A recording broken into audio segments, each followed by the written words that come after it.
we've all been feeling that we've been stuck in a time loop this past year, so why not one more?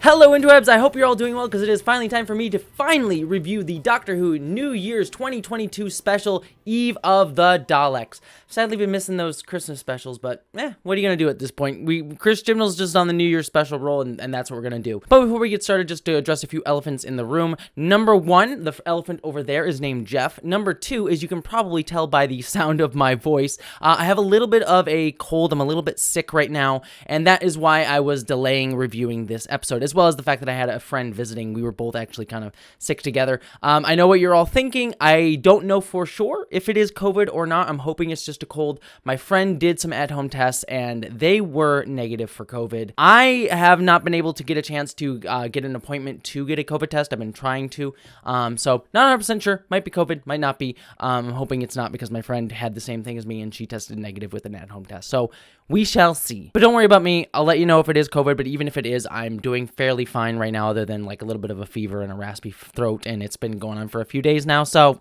I feel like I'm doing okay at the moment. But the third and final elephant in the room that I wish to quick address that I've been addressing with all of my Doctor Who reviews this season is that Doctor Who is produced by the BBC, which is currently embroiled in a controversy surrounding some transphobia that they've been spreading on their platforms, specifically their news platforms, not necessarily to do with the rest of the BBC, but it is all connected, and so I wish to mention it here. They even included a woman named Lily Cade in one of their articles who called for the genocide of trans people. There's information down below about that if you want to know more. Also, there is a protest of the BBC coming up in just a few days that if you are in London, you should definitely go attend and show support there. There's also information about that in the down below as well. But with all of that not fun stuff out of the way, let's actually get to what you came here for, the review of Eve of the Daleks.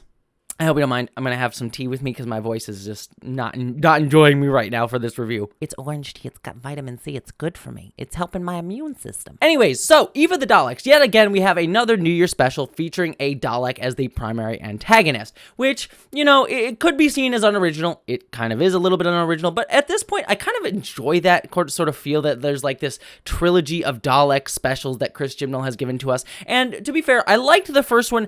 Really disliked last year's one. I thought that they squandered the really interesting like cop as Dalek / fascist metaphor that they had going last episode and just totally wasted it in a botched storyline.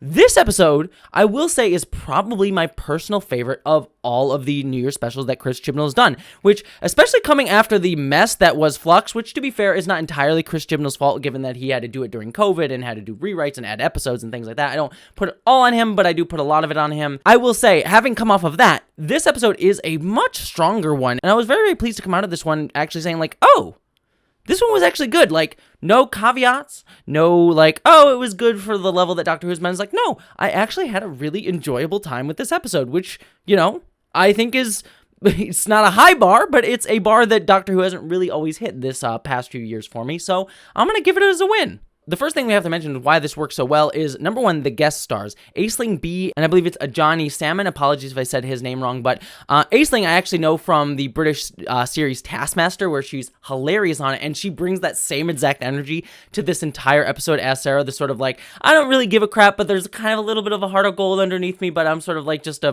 jerk and just sort of like don't really care about anybody, but I kind of do care about everybody. Just that sort of like antithetical nature to her that I just really, really enjoyed, and just her like crassness and humor was just spot on throughout this entire special, and I thought she really nailed it. And then Nick, the character of Nick, was just that like mopey kind of guy that you're just like, oh, you always want to cheer for, and you're just like, oh shucks, I really want you to get the girl. And it was just, their chemistry was just so incredibly strong, and I think the episode did a smart move by really kind of, while they did interact with the Doctor and the team, they were kind of mostly siloed off into their own storyline, kind of developing their own story as the episode was going through. And we got little scenes with her sort of being like, I didn't come and save you the first time, but I did come and save you now because I knew that was something upsetting. I also liked the reveal that he like comes in every New Year's Eve to like place these like objects from his past girlfriends and like catalogs them, like very much like OCD kind of energy to it, which I totally buy as someone would do that. And he would do it because he has like a crush on this girl. Also, it was just like really well established. And I actually liked the reveal of how the time loop worked, because I was like, these characters, when we first met them, I was like, these characters are really good. This is actually nice writing for Chris Chibnall. And then they instantly get killed. And I was like, no, I was actually invested in them. And so you can actually see that the time was spent on these characters to develop them. And so I was just sort of like, wow, really good job. When they got killed instantly, I was like very, very sad. And then when they brought back, I was like, oh, because they feel like real characters because they're here for the whole episode. And I think it really shows one of the major problems that Chris Chibnall's had. Sorry to make this in a like left turn into problems that I have with Chris Chibnall, is that he is actually very good at writing characters, but his problem is that he tends to have too many. Every single episode of The Flux and every single episode of Doctor Who, he just introduced like tons and tons of characters in, just like has them all bouncing off of each other and gets very chaotic. And here, because of the confined nature of this time loop, he had to focus in on only a few core characters. And I think that honestly played to his strengths and really allowed these characters to develop in really fun and unique ways. Yes, was Nick a little bit creepy? If you really thought about it, and I like that they at least a little bit lampshaded the fact that he's a little bit of a stalker kind of guy. Yes, but he plays it so well that it works for me. And so I think it's just really on the strength of the actors. And again, strong writing by Chris Chibnall that I think is finally playing to his strengths by limiting him instead of letting him do whatever the hell he wants. However, that doesn't mean that the rest of the regular TARDIS crew was short-shrifted, because Dan, Yaz, and the Doctor also have some really good moments throughout this as well. I really appreciated that this episode sort of gets started because the Doctor is resetting the TARDIS after the Flux. There was like a little bit of wonkiness at the end of the Flux last season, or just a few episodes or weeks ago, whatever the hell you want to quantify it as, where it was like, what stuck, what was still around, what were the consequences or ramifications of the Flux? I mean, the universe ended, but we don't really know how much of it and how much stuck and all that stuff. So there was a little bit of wonkiness in communicating that. And so like having that be a ramification of that at least helps to elucidate that just a little bit. And I appreciated that. And then also, just the bouncing off of these three characters, I think, throughout this was much nicer. It's nice to finally have, like, only two characters bouncing off of the Doctor instead of three. I still would have liked more with just Yaz and the Doctor, as we were kind of promised at the end of last series and last New Year's special, to really hone in on it. But I think even narrowing it down just this much, again, shows improvement. And I think the strongest element of this was finally getting confirmation that Yaz has feelings for the Doctor, and Dan being the instigator of that and saying, like, I can see that you have feelings for her, which is confirming so many of the shipping communities being like, oh, these two are together. And I'm glad that that's actually being confirmed, not just for LGBTQ representation, which I think is awesome to actually see, especially for the lead character, the Doctor, to have one, because he's been in numerous heterosexual romances. Look at David Tennant and Rose, and Christopher Eccleston and Rose, and all that stuff. So like all of that, he's been in these types of relationships before. So to have an LGBTQ one would totally be fine.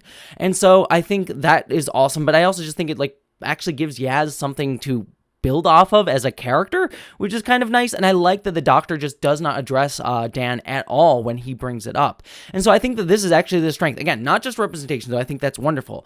I think that it actually gives these characters a little bit more of an arc and a little bit more of a friction going into the last two specials that Jodie has. So I think that that's a strong arc for that to really go in on. So excellent job done there. And I also loved within that Dan was able to read Yaz because they had spent 4 years together getting to know each other. We kind of skipped over a lot of that in Flux, but I like, again, we're seeing ramifications of the Flux come up here and actually instigating and playing off of their banter. So nice job on that as well.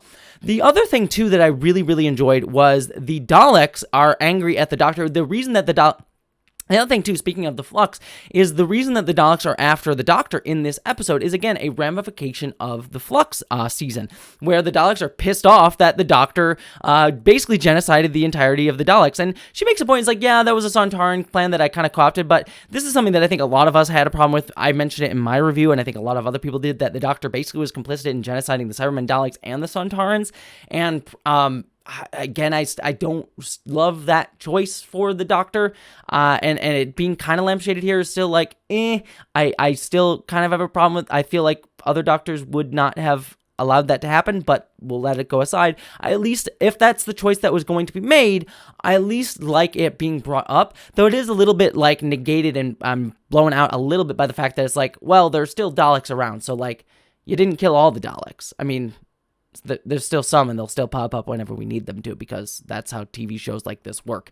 But so it was just like, you kind of like built stakes from that. and then negated them while also playing off of them. So it was a little bit weird, but at least liked it being brought up in this context. And then what can I say for the rest of the episode? Everything else was just fun. The time loop was clever, and we've seen a bunch of time loops over the past few years, like Russian Doll, Palm Springs. If you play video games, you got, Death Loop, you have Outer Wilds, you have 12 Minutes. There's been a ton of time loop stuff over the past few years that's really become like kind of a little bit cliche at this point, even though I love my time loop stories. They're some of my favorites. And so I like that this episode added a little bit of a twist on it in that the time loop was getting shorter every single time. And so like events that they had already transpired were already set in stone after a certain point. And so they couldn't like let Nick die earlier on in the loop because the next loop he would stay dead. And so I thought that was kind of a clever little subversion on all of this. And so that was like a nice way to make the time loop formula feel a little bit fresh. The other thing that I like too is that the Daleks were learning how they were building their plan each and every single time. And so they fed them false information in the second to last one in order to trick the Daleks and so they could do their actual plan in the last one. Again, very, very clever, like unique uses of time loops that I hadn't really seen before, and kind of playing off of the idea of like AI learning sort of thing, and how AIs will like learn certain things and then you can kind of trick them that way and produce patterns. And so a very human solution to the very inhumanity of the Daleks was also very, very fun. So at the end of the day, I think all of this episode just was a good time, solid writing, and it proved to me that I think Chris Chibnall is best when he is limited. I think when he is limited and he is reined in, he can actually tell strong stories, as we've seen him before when he was showrunner. And I think ultimately my thought is just he shouldn't be showrunner, and he's a decent writer, just not a good showrunner. But that's a whole other side conversation. I want to sit here and harp on a man who's already been harped on more than enough, because he actually did good work here. I enjoyed Eve of the Daleks. Did you enjoy Eve of the Daleks? Let me know down in the comments below. Beyond all of that, thank you so much for joining me. I'm going to go rest my voice. I hope you, as always, have a wonderful 2022 and live long and prosper.